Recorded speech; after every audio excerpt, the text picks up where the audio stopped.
We have John, who is in Lawrence, Kansas. Your question, John.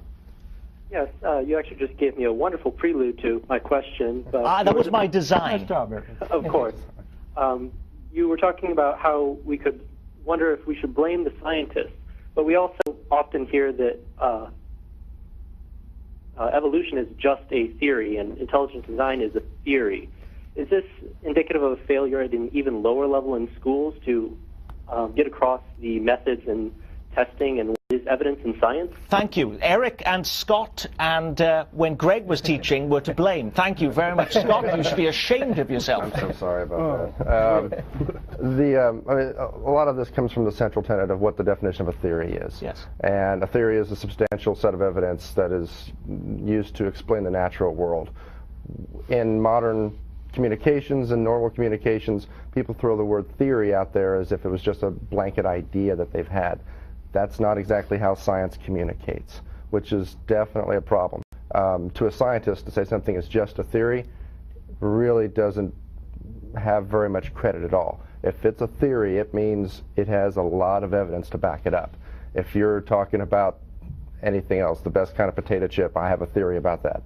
There's not that credibility to that in normal conversations. But a theory can be that perhaps Lee Harvey Oswald wasn't a lone gunman in Dallas, Texas. That would be more, more of a testable hypothesis. Okay. John. I would call current evolutionary biology not theoretical because it is driven by this irrefutable materialistic preconception. It has to be correct because it is driven by materialism, and you can't question a materialistic explanation. And so how do you test? Isle is challenged. He wants to figure out how he can show these systems can be put together without design. Well, there ought to be an opportunity for Dr. Behe, who is a scientist, to say, well, I don't think you've met the challenge. But Dr. Behe has said, well, he is an intelligent design guy. He is not really a scientist. We need to exclude him from the scientific community. And so what the science community is doing is essentially eliminating evolutionary theory from any serious test. Steve? Well, Dr. Behe is a good example. Dr. Behe is a scientist. He's a biochemist, and he's at Lehigh, and he functions in science, in biochemistry, and has published a number of papers. He is an active scientist. However, his views on intelligent design are outside of his work in the sciences because intelligent design isn't science. I think that every single day, we don't have an origin science department at KU, but we do have a department of evolutionary biology and ecology. They test every day at our one local university, hundreds of times, evolutionary theory. The whole point of doing research is poking and prodding those explanations to see their accuracy, to refine them, to make them better. And it goes on in thousands of laboratories every day around evolutionary biology. Mike in Parkville, you're up next. Your question, please, for our panel.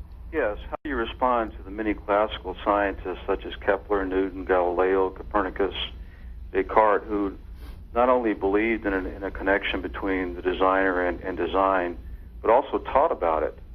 And they voiced it in many of their articles and works. Shouldn't that be also included in public education? John? Oh, for sure. I mean, one of the misconceptions is that intelligent design was just developed out of this creation science movement. But the argument between intelligent design theorists and materialists dates all the way back to Epicurus. It goes all the way back to the 3rd and 4th century. Epicurus were arguing that everything can be explained just by reducing everything to atoms. And Aristotle was saying, I'm sorry, but we look at living systems and they appear to be moving towards an end. You cannot reduce the whole to simply the sum of its parts. And so it's an argument that's been around for centuries. Yeah, the question I have is that we, I don't know, I just lost my train of thought. I'm sorry. Steve wanted to get into, he's going to tell you what your thought was. I'm going to agree with John again. I think this is an important part of broad literacy, and I wish every school taught a history of science that looked at this in whole.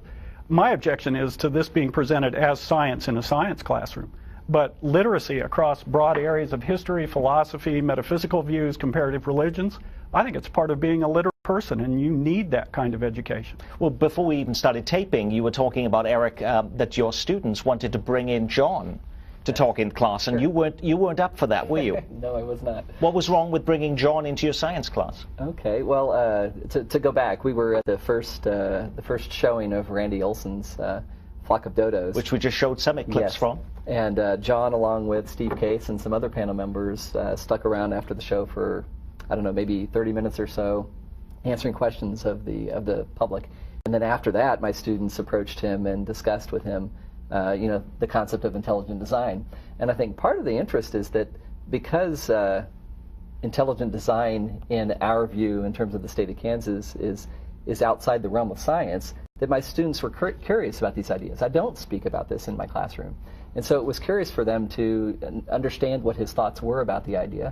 But also, a number of those were debate students, and were actually trying to pigeonhole him into certain ideas and things like this.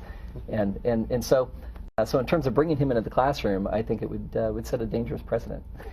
Although I'd love for my students to talk to him again, as Steve Case says, outside of the classroom, or in a history science course, or in a broader belief systems of the world course, something like that. Well, and I think John's opinion as a lawyer and his legal opinions are important to hear and understand what he's saying.